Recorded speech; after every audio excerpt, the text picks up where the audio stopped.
करोड़ बहनों को gas cylinder किसने दिया? फ्री राशन किसने दिया? 3.5 करोड़ लोगों को आवास किसने दिए? नल से जल योजना किसने बनाई? हर गांव तक सड़क किसने पहुंचाई? हर शहर में एक्सप्रेस वे किसने बनवाया? ये सारी योजनाएं जो मोदी जी ने किया, इसलिए नारा लगाएंगे, दिल्ली चले, दिल्ली चले, पूरे दोनों हाथ उठा के, दिल्ली चले, दिल्ली चले। जिसको नहीं मिल रहा वो बताएं। ठीक है, राशन पेंशन भी नहीं, पेंशन भी दिल्ली सरकार का काम है। सबके घर बनाने का काम भी मोदी जी ने किया है। हर घर में नल से पानी पहुंचे, इसकी व्यवस्था हो रही है। और मैं आपको कहना चाहता हूं, बहुत से कार्यों में वो लोग अड़ंगेबाजी करते हैं जो यहां सरकार में बैठे हैं। जो लोग यहां सरकार में हैं वो लोग अड़ंगेबाजी करते हैं। वो कहते हैं हमारी सरकार है, हम अपने हिसाब से करेंगे, लेकिन कोई भी कार्य नहीं कर रहा। आपके सामने है, अभी बहन जी कह रही राशन कार्ड नहीं बना, पेंशन नहीं बनी। राशन कार्ड और पेंशन बनाने का काम दिल्ली की सरकार का है, केजरीवाल। जिले में महामंत्री रही सहयोगी हमारी बहन दीपाली कपूर जी, मोनिका ढल जी, सुषमा जी, राजेश कोहली जी, अमित ग्रोवर जी, सुनीता जी, राम पुकार जी, रवि जी, राजेश यादव जी, अमित विश्वास जी, सनोज जी, सुरेश कुशवाहा जी, शुक्ला जी, अजय गुप्ता जी, अशोक जी, कोमल जी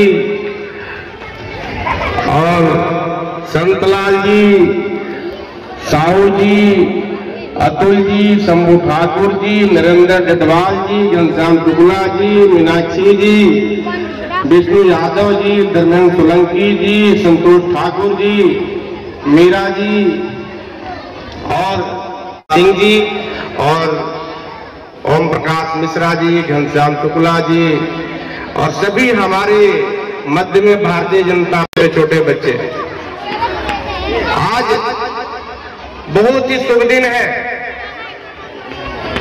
भारत की राजनीति में नया दिशा दिखाने वाले युग पुरुष भारत रत्न अटल बिहारी वाजपेयी जी का जन्म दिवस है और हम लोग यहाँ पे इकट्ठे हुए हैं क्योंकि कवि और कविता की पहचान इस देश को, इस धरती को और पूरे विश्व को कह सकते हैं, क्योंकि उनका संबोधन संयुक्त राष्ट्र संघ में स्वामी विवेकानंद जी के बाद जो हुआ वो ऐतिहासिक रहा।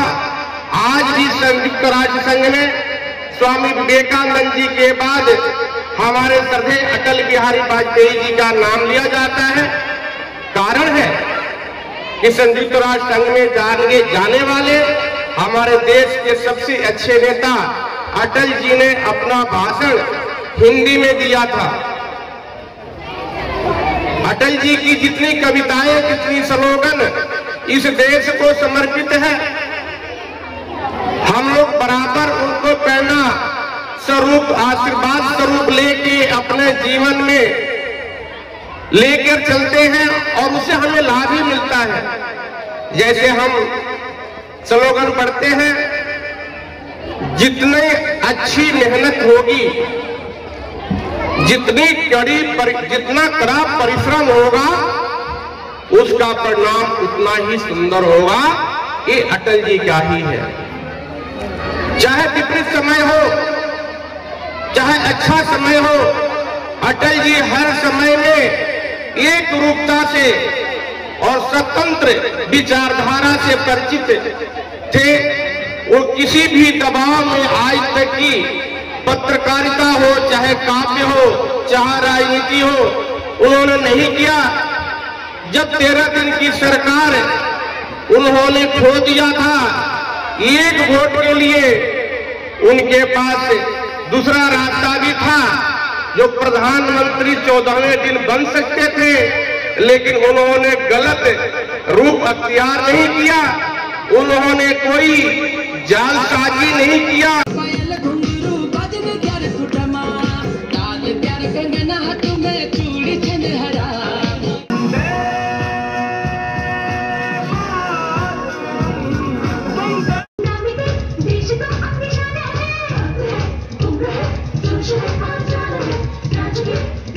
गंभीर समस्या है और इस पर सरकारों को, यानी जो प्रशासन है, चाहे वो निगम का प्रशासन हो, वो चाहे सरकार की ओर से हो, उनको काम करने की आवश्यकता है। और मैं ये कहना चाहता हूं कि आज हम जिस शख्सियत का जन्मदिन मना रहे हैं, मैं प्रीति की बात में भी दोबारा आऊंगा। आज के इस कार्यक्रम में उपस्थित हमारे मंच पर पूर्व महामंत्री धनेश तिवारी जी, पूर्व महामंत्री और प्रत्याशी रही दीपाली कपूर जी, हमारे पूर्व मोर्चा के अध्यक्ष पूर्वांचल मोर्चा श्री संतोष ठाकुर जी, शंभुनाथ ठाकुर जी जो मंच का संचालन कर रहे विष्णुदेव यादव जी, नाम लूंगा। अभी धनेश तिवारी जी ने सबका नाम लिया था ना, और राजेश यादव जी हमारी बहन उपाध्यक्ष जो योग कराती हैं, सुषमा जी, हमारी राजेश कोहली जी, भाई साहब धीरज दिन है, जयंती है, 1924 में उनका जन्म ग्वालियर में हुआ था और 2018 16 अगस्त को उनकी देहावसान हो गया, मृत्यु हुई। हम सब लोग जानते हैं कि वो भारत के प्रधानमंत्री 6 साल रहे और वो 46 साल 46 साल वो मेंबर ऑफ पार्लियामेंट रहे संसद के अंदर। इतना लंबा समय संसद के सदस्य के रूप में उन्होंने संसद के सदस्य के रूप में गुजारा है। 10 बार लोकसभा सदस्य, 2 बार राज्यसभा सदस्य, केंद्र में विदेश मंत्री और बहुत सारे काम उन्होंने किए, प्रधानमंत्री रहते। लेकिन अगर हम कह सकते हैं कि अगर एक कोई उदार हृदय कवि है तो वो कौन? अटल बिहारी वाजपेयी।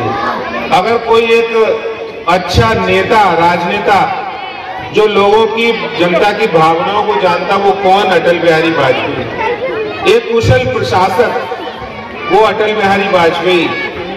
और पूरे विश्व के अंदर जब संयुक्त राष्ट्र संघ में जाने की बात हुई, उस समय कांग्रेस की सरकार थी, नरसिम्हा राव कांग्रेस की ओर से प्रधानमंत्री थे। उन्होंने अपने विदेश मंत्री को, जो उन्हीं की सरकार के थे, उनको नहीं भेजा था, उन्होंने अटल बिहारी वाजपेयी को, जो दूसरी पार्टी के थे, वो संयुक्त राष्ट्र संघ में भारत की बात करने के लिए भेजा था। तब वो भारत की बात करने गए थे और एक ऐसे से अपनी कविताओं से वो अमर हो गए, अपने कार्य से तो अमर हो गए, लेकिन अपनी वाणी से भी अमर हो गए वो। और ऐसी ऐसी कविताएं लिखी जिनको आप पढ़ लेंगे, वास्तव में जीवन को, अपने जीवन को परिवर्तित जो इंसान करना चाहता है कर देगा वो कविताएं पढ़ने के बाद। ऐसे थे अटल बिहारी वाजपेयी। एक ऐसी शख्सियत, कहते यारों के यार, दोस्तों के दोस्त, लेकिन जहां एक ओर उनकी ये छवि थी, वहीं दूसरी ओर जी आज चला रहे हैं प्रधानमंत्री ग्राम सड़क योजना, वो अटल बिहारी वाजपेयी जी की देन। जिस परमाणु बम विस्फोट को इंदिरा गांधी, नरसिम्हा राव, कांग्रेस की सरकार नहीं कर पाई, इस डर से कि अमेरिका के प्रतिबंध न लग जाए, लेकिन भारत के लिए, भारत की ताकत के लिए अटल जी ने 11 मई 1998 को पोखरण में परमाणु विस्फोट करके दिखा चुका है और उससे टकराने की जरूरत करने की जरूरत नहीं है। तो ऐसे अटल बिहारी वाजपेयी दृढ़ इच्छा शक्ति के व्यक्ति थे, एक महान आत्मा और एक कुशल प्रशासक रूप में उन्होंने कार्य किए, देश को विकास की ओर अग्रसर किया। और इसके साथ ही साथ जब वो विपक्ष में थे तो दलगत राजनीति से ऊपर होकर भी उन्होंने कई ऐसे कार्य किए, चाहे वो संयुक्त राष्ट्र संघ में हिंदी में भाषण देना हो, भारत का मान बढ़ाया और भारत की जो सभ्यता है, संस्कृति है, उस पर अपनी कविताओं के माध्यम से प्रकाश डालकर उन्होंने एक कवि हृदय, उदार हृदय के रूप में जो कार्य किया वो अविस्मरणीय है।